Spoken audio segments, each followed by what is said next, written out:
नमस्कार। उत्तराखंड की खबरों में आपका स्वागत है और मैं आपके साथ प्रिया बिस्ट। बुलेटिन की शुरुआत करेंगे इस वक्त की बड़ी खबर के साथ। आंगनबाड़ी कार्यकर्ताओं को सेवानिवृत्त पर मिलेंगे 1 लाख रुपए। अगले साल 1 अप्रैल से सेवानिवृत्त होने पर मिलेगा लाभ। मंत्री रेखा आर्य ने अधिकारियों को इसको लेकर निर्देश जारी किए हैं। एकल महिला स्वरोजगार योजना का पैसा जनवरी में जारी होगा। बड़ी खबर आपको बताई जा रही है, जहां बैठक रखी गई, जहां कैबिनेट मंत्री रेखा आर्य मौजूद रही और इस बैठक में कई सारे निर्णय लिए गए। मंत्री रेखा आर्य ने अधिकारियों को निर्देश दिए हैं, जहां एकल महिला स्वरोजगार योजना का पैसा है जो जनवरी में जारी किया जाएगा। अब तक 6 जिलों के कुल 504 प्रस्ताव स्वीकृत हो चुके हैं। इसी के साथ सुपरवाइजर पदों पर प्रमोशन के लिए विज्ञप्ति भी जल्द से जारी होगी और इसी के साथ आंगनबाड़ी कार्यकर्ताओं को सेवानिवृत्त होने पर 1 लाख रुपए दिए जाएंगे। अगले साल 1 अप्रैल से रिटायर्ड होने पर 1 लाख की राशि कार्यकर्ताओं को दी जाएगी। एकल महिला स्वरोजगार योजना का पैसा जनवरी में जारी होगा। अब तक 6 जिलों के कुल 504 प्रस्तावों को स्वीकृति दी जा चुकी है। सुपरवाइजर पदों पर भी प्रमोशन के लिए विज्ञप्ति जल्द जारी होगी। आंगनबाड़ी कार्यकर्ताओं को सेवानिवृत्त होने पर 1 लाख रुपए दिए जाएंगे, जहां ये लाभ 1 अप्रैल 2026 से महिलाओं को दिया जाएगा। आंगनबाड़ी कार्यकर्ताओं को मिलेगा, जहां वो रिटायर्ड होंगी तो उन्हें 1 लाख रुपए की राशि प्रदान की जाएगी। इसी के साथ साथ एकल महिला स्वरोजगार योजना का पैसा भी जनवरी में जारी किया जाएगा। 6 जिलों के कुल 504 प्रस्ताव आ चुके हैं जिन्हें स्वीकृति दी जा चुकी है। इसी के साथ सुपरवाइजर पदों पर भी विज्ञप्ति जारी की जाएगी। इस खबर पर ज्यादा जानकारी के साथ सीधे जुड़ेंगे हमारे संवाददाता योगेश आर्य से। योगेश, जिस तरीके से कैबिनेट की बैठक रखी, जिसमें कैबिनेट मंत्री रेखा आर्य मौजूद रही और कई सारे फैसले सामने आए हैं, मुख्य क्या कुछ इसमें फैसले रहे? हाँ, देखिए प्रिया, कैबिनेट मंत्री रेखा आर्य ने विभागीय बैठक की और विभागीय बैठक के दौरान जो है कहीं प्रस्तावों को लेकर के बातचीत हुई और जिन पर मंथन चिंतन के बाद ये कहा गया है कि इन पर जो है जल्द ही स्वीकृति करते हुए दिशा निर्देश दिए हैं कि इन पर काम किया जाए। जिस तरह से देखा जाए तो एकल महिला स्वरोजगार योजना के तहत जिस तरह से उनकी किस्त जारी करना, पैसा जारी करना है, वो भी कहा जा रहा है कि जल्द ही पैसा जो है वो जारी कर दिया जाएगा। इसके अलावा जो आंगनवाड़ी के कार्यकर्ती हैं उनको जो है रिटायरमेंट होने पर जो है 1 लाख रुपए दिए जाएंगे। ये प्रक्रिया जो है वो 1 अप्रैल से प्रारंभ हो जाएगी, यानी कि 1 अप्रैल के बाद जो भी आंगनवाड़ी की कार्यकर्ती जो रिटायर होंगी उनको 1 लाख रुपए दिए जाएंगे। इसके अलावा देखा जाए तो एकल महिला स्वरोजगार योजना के तहत जो 504 प्रस्ताव थे उनको लेकर भी स्वीकृति के लिए कह दिया गया है। और यही इतना ही नहीं, अगर देखा जाए तो लगातार जो है आंगनवाड़ी कार्यकर्ताओं के जो पद हैं, जो उनके प्रमोशन के पद हैं, उनको लिए भी ये कह दिया गया है कि उनको वो जल्द से जल्द भरा जाएगा। करीब 88 ऐसे पद हैं जिन पर जो है अब जो है पदोन्नति होगी, यानी कि लगातार आंगनवाड़ी के कार्यकर्ता जो है सड़कों पर उतरकर मांग कर रही थी। लंबे समय से विरोध प्रदर्शन भी देखने को मिल रहा था। कभी सीएम आवास पर कूच करते थे, कभी विभागीय दफ्तर के सामने जो है धरना प्रदर्शन किया जाता है। तो निश्चित तौर पर ये कहीं ना कहीं उनके लंबे समय से मांग चली आ रही थी, उसको ध्यान में रखते हुए अब जो है कैबिनेट मंत्री रेखा आर्य ने इसको लेकर के फैसला लिया है और निश्चित तौर पर जब ये चीज़ें लागू होंगी तो आने वाले वक्त में आंगनवाड़ी कार्यकर्ताओं को जो है इसका कहीं ना कहीं लाभ मिलता हुआ नजर आएगा। जी बिल्कुल योगेश, है कि ये भी सामने आया कि सुपरवाइजर पदों पर प्रमोशन के लिए भी विज्ञप्ति जल्द जारी की जाएगी। ऐसे में कितने समय बाद ये विज्ञप्ति सामने आ सकती है? देखिए, जिस विज्ञप्ति की आप बात कर रहे हैं, ये विज्ञप्ति को लेकर के अगर देखा जाए प्रिया, तो निश्चित तौर पर विभाग ने इसको लेकर के 1 हफ्ते का समय दिया है और निश्चित तौर पर जिस के लिए जो है 1 हफ्ते के अंदर अंदर विज्ञप्ति जारी हो जाएगी, यानी कि 1 हफ्ते के सप्ताह के अंदर विज्ञप्ति जारी होने के बाद जो है सुपरवाइजर पर आंगनवाड़ी कार्यकर्ताओं के 88 पद पर जो है कहीं ना कहीं प्रमोशन देने का काम होगा और फिर इसके बाद जो है अगली प्रक्रिया को प्रारंभ किया जाएगा। यानी कि जल्द ही जो है 1 सप्ताह के अंदर जो है विज्ञप्ति जारी होने के बाद ये प्रक्रिया प्रारंभ हो जाएगी। जो लंबे वक्त से आंगनवाड़ी कार्यकर्ता मांग कर रही थी कि उनको प्रमोशन किया जाए, उनको जो है सुपरवाइजर के तौर पर जो है जो सीनियर्स हैं उनकी पदोन्नति होनी चाहिए, तो निश्चित तौर पर उसमें मांग को देखते हुए भी 1 हफ्ता के अंदर अंदर जो है कहीं ना कहीं ये नोटिफिकेशन जारी हो जाएगा और उसके बाद विज्ञप्ति जारी होने के बाद ही जो है इस पर फैसला लिया जाएगा और कहीं ना कहीं इसका लाभ भी जो है आंगनबाड़ी कार्यकर्ताओं को मिलता नजर आएगा। जी बिल्कुल, धन्यवाद योगेश हमारे साथ तमाम जानकारी साझा करने के लिए। इसी के साथ खबरों में आगे बढ़ते हैं। विजय दिवस पर आज देहरादून में कार्यक्रम का आयोजन रखा गया है। शहीद स्मारक गांधी पार्क जाएंगे सीएम पुष्कर सिंह धामी। बड़ी खबर आपको देहरादून से बताई जा रही है, जहां विजय दिवस के मौके पर देहरादून में कार्यक्रम का आयोजन किया गया है।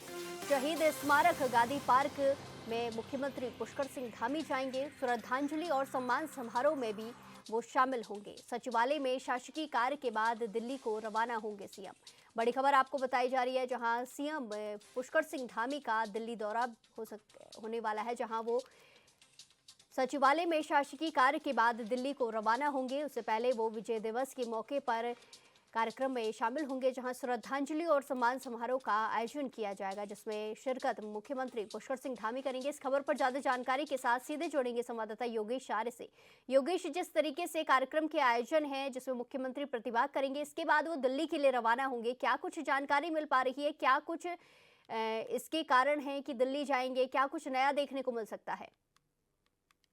देखिए प्रिया, मुख्यमंत्री पुष्कर सिंह धामी के आज कई कार्यक्रम रहने वाले हैं। प्रशासनिक और आधारिक कार्यक्रमों में व्यस्त उनका आज कार्यक्रम रहने वाला है। और अगर देखा जाए तो आज वह देहरादून में विजय दिवस पर होने वाले कार्यक्रम में प्रतिभाग करेंगे।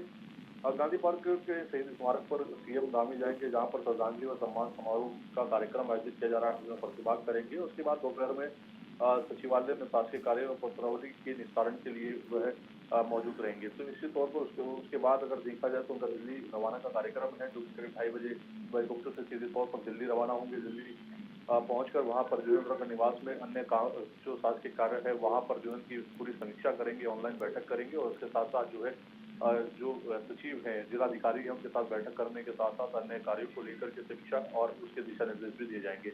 तो ये कार्यक्रम रहने वाला है। आज शहीद स्मारक पर पहुंचने वाले हैं मुख्यमंत्री पुष्कर सिंह धामी, और वहां पर जो है कहीं न कहीं जो कार्यक्रम रखा गया है उसमें मौजूद रहेंगे, श्रद्धांजलि देते हुए नजर आएंगे। सम्मान समारोह में जो जी बिल्कुल योगेश, फिर दिल्ली के लिए सीएम रवाना होंगे, वहाँ क्या कुछ उनके कार्यक्रम है? देखिए, दिल्ली सीएम धामी जो है दोपहर बाद रवाना हो जाएंगे और उसके बाद दिल्ली के वहां पहुंचने के बाद जिस तरह से उत्तराखंड निवास पर वो रहेंगे मौजूद, तो वहां से समीक्षा बैठक करेंगे। तो विभागों की विस्तार पूर्वक जो है उनकी समीक्षा करेंगे। उसमें सचिव विभाग के तौर पर और जिला अधिकारी मौजूद रहेंगे। उनसे पूरी समीक्षा करने के बाद अगले दिशा निर्देश देंगे। तो निश्चित तौर पर ये कार्यक्रम का रहने वाला है। जी बिल्कुल, धन्यवाद योगेश हमारे साथ तमाम जानकारी साझा करने के लिए। इसी के साथ खबरों में आगे बढ़ते हैं। हरिद्वार के निरंजनी अखाड़े में एक और जापानी संत को महामंडलेश्वर बनाया गया है। अखाड़े में आयोजित पट्टाभिषेक कार्यक्रम में जापानी संत और उनके करीब 2 दर्जन अनुयायियों के साथ बड़ी संख्या में साधु संत मौजूद रहे। जापानी संत को आदि नंदपुरी नाम दिया गया है। बताया जा रहा है कि आदित्य नंदपुरी ने भारत में रहकर ही योग साधना सीखी है और वो सनातन संस्कृति से बहुत ज़्यादा प्रभावित हुए हैं।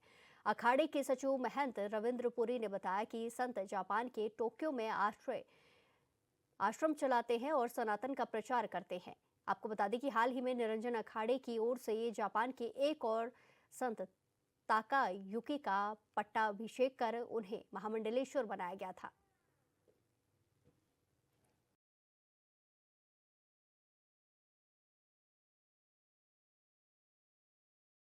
बहुत ही उच्च कोटि के संत है जिन्होंने 40 दिन समाधि ली हुई है। और मैं ये कहना चाहूंगा, इन्होंने हरिद्वार में ही, उत्तराखंड में ही आकर के ध्यान योग सीखा हुआ है। और हमें बहुत अच्छा लगा जब महाराज से मेरी वार्ता हुई। महाराज ने कहा मैं संन्यास देना चाहता हूँ। और जब उन्होंने मुझे दिखाया इनके पास आश्रम भी है, धन दौलत वैभव यश कीर्ति सब इनके पास है, तो हमने सोचा क्यों नहीं उनको महामंडलेश्वर बनाया जाए, क्योंकि इनके पास हजारों की संख्या में इनके शिष्य है। और आपने देखा होगा आज जापान से इनके 25 लोग इनके साथ आए हुए हैं, बहुत बड़ी बात है। और हमारा प्रयास है जापान में, अमेरिका बहुत जल्दी हमने ये भी प्रयास रखा, हम जापान में जाएंगे, हमारे संत महात्मा जापान में जाएंगे और वहाँ पे स्नातन का प्रचार प्रसार करेंगे। लोहाघाट नगर वासियों की बरसों पुरानी सरयू लिफ्ट पेयजल योजना निर्माण की मांग आखिरकार सीएम धामी ने पूरी कर दी है। सीएम के निर्देशों पर 84 करोड़ रुपए की लागत से योजना का निर्माण कार्य किया जाएगा। मुख्य सचिव आनंद वर्धन की अध्यक्षता में गठित व्यय वित्त समिति ने सचिवालय में आयोजित बैठक में लगभग 200 करोड़ रुपए की लागत से संबंधित 9 महत्वपूर्ण प्रस्तावों को स्वीकृति प्रदान की, जिसमें अमृत 2.0 के अंतर्गत Lohaghat town pumping water supply scheme को मंजूरी दी गई है। योजना के अंतर्गत सरयू नदी से राइजिंग मेन का निर्माण 4 चरणों में किया जाएगा। सरयू लिफ्ट पेयजल योजना निर्माण को हरी झंडी मिलने पर एक कार्यक्रम का भी आयोजन किया जाएगा, जहां नगरवासियों ने एक दूसरे को मिठाई खिलाकर खुशी जताई। कार्यक्रम में बीजेपी नेता समेत अन्य वरिष्ठ अधिकारी मौजूद रहे।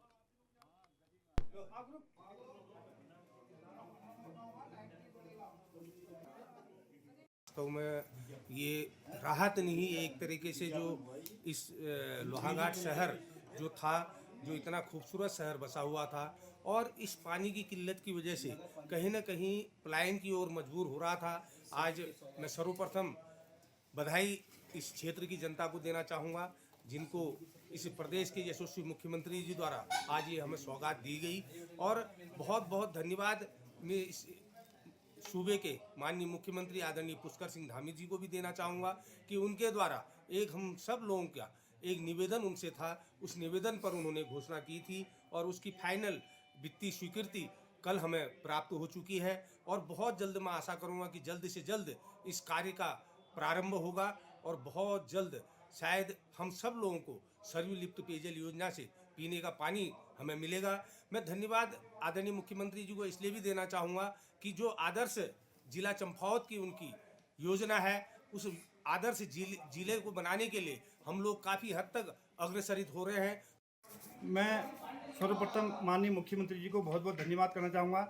जिस प्रकार से लोहाघाट नगर की वर्षों पुरानी जो मूलभूत समस्या थी पानी की, और लगातार लोहाघाट नगरवासी संघर्षरत थे और समस्त भारतीय जनता पार्टी हो, चाहे व्यापार संघ हो, चाहे अन्य सभी लोग हों, लगातार यही मांग थी कि सरयू पेयजल योजना कैसे भी धरातल पर उतरे। और धाकड़ धामी के नाम से जो जग जाहिर है कि सभी प्रदेशों में बिल्कुल उनकी एक अलग से पहचान बन चुकी है। और जिस प्रकार से उन्होंने बहुत बड़ी योजना लगभग 88 लाख की योजना धरातल पर उतारने के लिए इसका 12 तारीख को मुख्य सचिव की अध्यक्षता में जो कमेटी बैठी थी और उस कमेटी को एक ऐतिहासिक निर्णय देते हुए इसको स्वीकृति प्रदान की है। और मैं समस्त क्षेत्रवासियों को बहुत बहुत बधाई देता हूँ और माननीय धाकड़ धामी जी को बहुत बहुत धन्यवाद देना चाहूँगा। जिस प्रकार से वो एक चंपावत जिले को आदर्श जिले बनाने की ओर लगातार प्रयासरत हैं और लोहाघाट नगर की और चाहे पूरे जिले की जनता हो, लगातार उनके सहयोग के लिए कंधे से कंधा मिलाकर हमेशा तत्पर रहती है।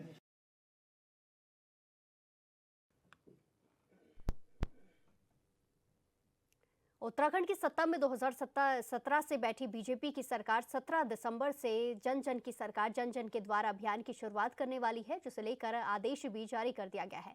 45 दिनों तक के इस अभियान में अलग अलग न्याय पंचायतों तक सरकार के 23 विभाग पहुंचेंगे, जिसे लेकर कई तरह के दावे किए जा रहे हैं और इसे लेकर विपक्ष के कई सारे सवाल भी हैं।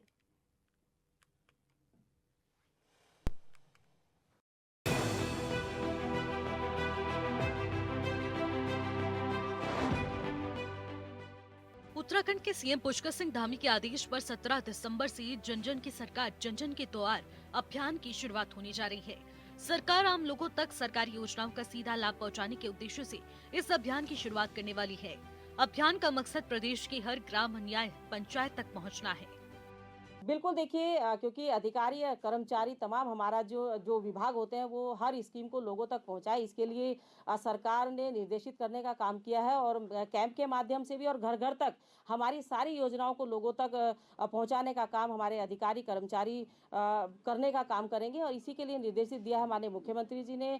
और कैंप के माध्यम से भी जो योजनाएं हैं प्रदेश सरकार की हों और या केंद्र सरकार की हो, उन सारी योजनाओं को जन जन तक पहुँचाने का जो एक लाभ लोगों को मिलना चाहिए, उसके लिए हमारे अधिकारी काम करेंगे। और बहुत सारी ऐसी योजनाएं होती हैं जिनको लोगों को मालूम नहीं होता उनके बारे में, तो मुझे लगता है कि ये सारी योजनाएं जब लोगों तक पहुंचेगी तो उनका सबका फायदा हमारे उस जनमानस को मिलेगा। जो दूरस्थ क्षेत्रों में रहने वाले लोग भी है, गाँव के ग्रामीण क्षेत्रों में, पहाड़ी क्षेत्रों में जहाँ पर लोग नहीं पहुँच पाते, वहाँ पर भी हमारा कर्मचारी जब पहुँचेगा तो उन योजनाओं का लाभ प्रत्येक नागरिक को मिलने का काम होगा। जारी आदेश के मुताबिक राज्य सरकार के 23 विभागों के अधिकारी न्याय पंचायत स्तर पर पहुंचकर बहुउद्देशीय शिविर आयोजित करेंगे।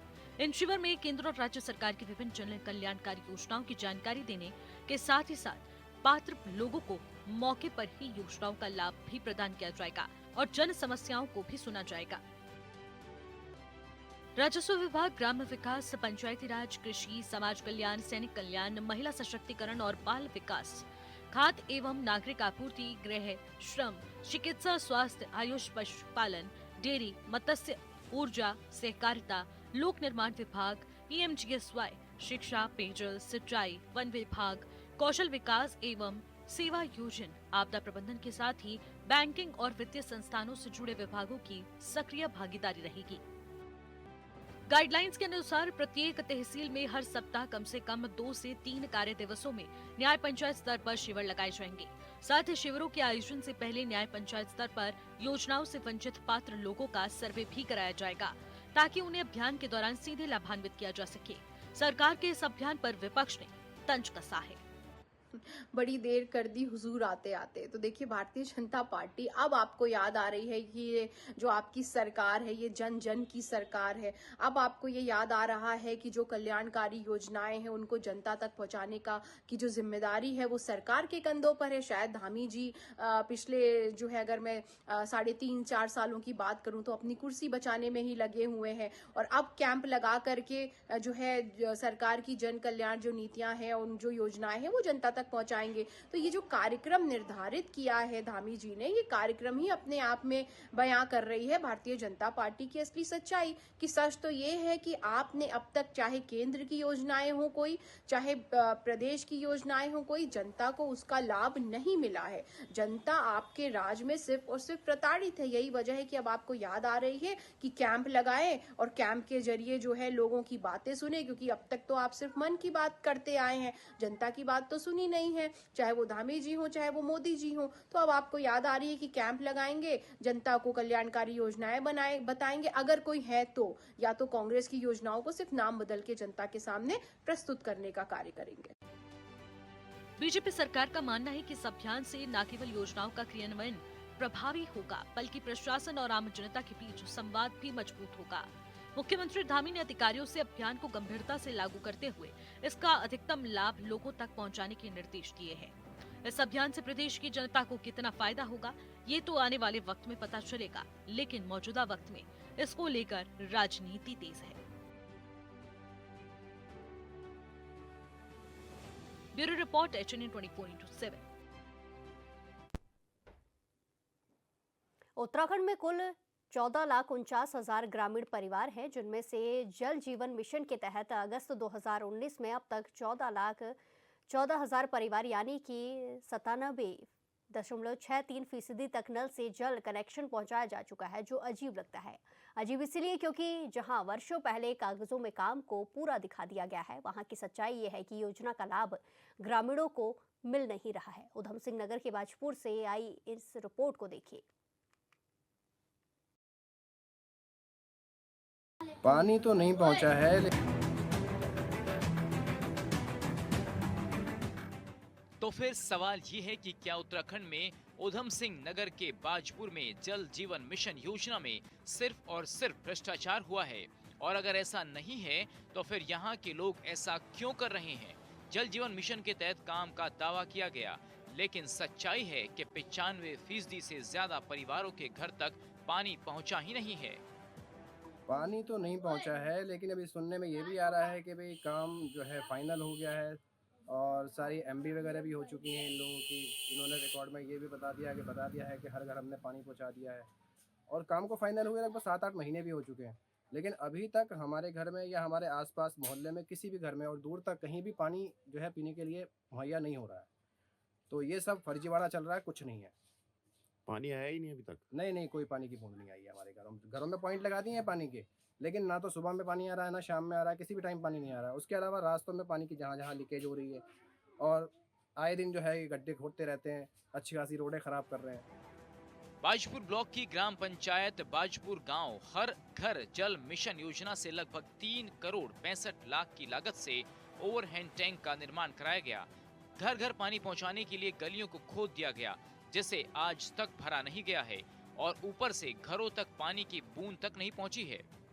ना, ये जो परियोजना है पेयजल निगम ने यहाँ लॉन्च तो कर दी, और हो सकता है कि कागजों में इन्होंने पूरा उसको कार्यपूर्ण दिखाकर और मतलब यहाँ दिखा दिया हो कि मतलब पानी हमने चालू कर दिया है, लेकिन अभी तक कम से कम किसी भी घर में तो समझता हूँ कि यहाँ पूरे मोहल्ले में कहीं कोई पानी नहीं आ रहा है, और हो सकता है 10-5% घरों में पानी इन्होंने दिखा के और मतलब इतिश्री कर दी है इस परियोजना की। और जल निगम वालों की जो ये मतलब कार्य को पूर्ण दिखा करके इतिश्री कर दी है, लेकिन इसका कोई भी फायदा गांव वालों को नहीं दिखाई नहीं मिल रहा है। इसका जो गवर्नमेंट की हर घर जल मिशन योजना है वो कहीं भी मतलब फलीभूत नहीं हो रही है, और इसका जो मतलब बजाय फायदे के और नुकसान हो रहा है पब्लिक को। ये बात अलग है कि योजना का काम यहाँ पूरा हो गया है, लेकिन अभी तक गांव 80% घरों में पानी की बूंद नहीं आई है। जहां एक ओर सरकार करोड़ों रुपए खर्च करके योजनाओं का लाभ देना चाहती है, तो वहीं उधम सिंह नगर पेयजल निगम निर्माण में बैठे भ्रष्ट अधिकारी सरकार की किरकिरी करा रहे हैं। जब से टंकी लगी है कोई पानी उनी नहीं आया अभी इसमें, आया ही नहीं जब से। बिल्कुल नहीं आया है और रास्ते अलग खराब कर दिए इन लोगों ने। तो टंकी लगे तो काफी समय हो गया। टंकी लगे काफी समय हो गया है भाई साहब, कोई पानी की बूंद नहीं आई है अभी तक यहाँ पर। मामले को लेकर जब जल विभाग के अधिशासी अभियंता सुनील जोशी से इस विषय में हमारे संवाददाता ने बात करनी चाहिए, तो उन्होंने कुछ भी बोलने से इनकार कर दिया। वहीं जेई साहब को जब फोन किया जाता है तो बोलते हैं कि मैं भी क्रिकेट खेल रहा हूं, बाद में बात करना। आखिर सरकार के करोड़ों रुपए खर्च होने के बाद भी क्यों नहीं बदल रही है तस्वीर, ये एक बड़ा सवाल है। नहीं पानी नहीं आ रहा और बहुत ज़्यादा परेशानी का सामना करना पड़ रहा है, और किसी अधिकारी को कहते तो कोई सुन के जो है राजी नहीं है, और जो हमारे रोड हैं बढ़िया वाले वो और ख़राब कर दिए इन लोगों ने जो है। तो पानी अभी तक आया ही नहीं। नहीं पानी नहीं आया और मुझे लगता है आएगा भी नहीं शायद। तो कोई सुन के राजी नहीं है, कोई उम्मीद ही नहीं है, मुझे तो ऐसा महसूस होता है। फोन वोन किया किसी को कभी? कई मरतबा जो है जो लोग यहाँ काम करने आते हैं उनसे कहते हैं हाँ जी देख लेंगे अभी, बाकी पानी वहाँ आ रहा है जहाँ पानी की कोई यूज नहीं है। जब पानी जो है नालियों में जा रहा है, टंकी लीकेज काफ़ी हो रही है, उसके ऊपर किसी का ध्यान नहीं। कहने को तो कागजों में काम पूरा हुए 9 महीने बीत चुके हैं, लेकिन स्थिति क्या है ये तस्वीरों के जरिए समझा जा सकता है। इस बुलेटिन में फिलहाल के लिए इतना ही। बाकी तमाम खबरों के लिए देखते रहिए HNN 24x7। नमस्कार।